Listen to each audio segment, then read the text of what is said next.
সুন্দরবনের মাঝ নদীতে এই আমুদে মাছ খেতে খেতে জঙ্গলের গল্প শোনা একটা অন্য রকম এক্সপিরিয়েন্স তৈরি করেছিল।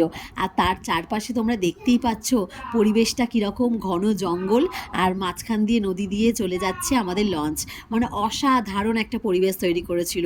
আর এই মাছ ভাজাটাও হয়েছিল কিন্তু বেশ ভালো, বাইরেটা বেশ ক্রিস্পি আর ভেতরটা কিন্তু বেশ মশলাদার। খুব সুন্দর লাগছিল, এক্সপিরিয়েন্স তো খুবই ভালো লেগেছিল। বাইরের দৃশ্য অসাধারণ আর খাওয়ার দাওয়ার তো আরও ভালো।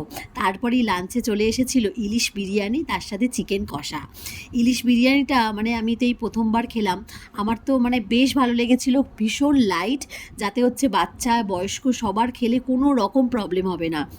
বিরিয়ানি খেলেই কিন্তু একটা দেখবে প্রবলেম হয়, কিন্তু সেই ইলিশ বিরিয়ানিটা এতটা লাইট ছিল যে এটা খেলে কিন্তু কোনো রকম কারোরই কোনো প্রবলেম হওয়ার কথা নয়।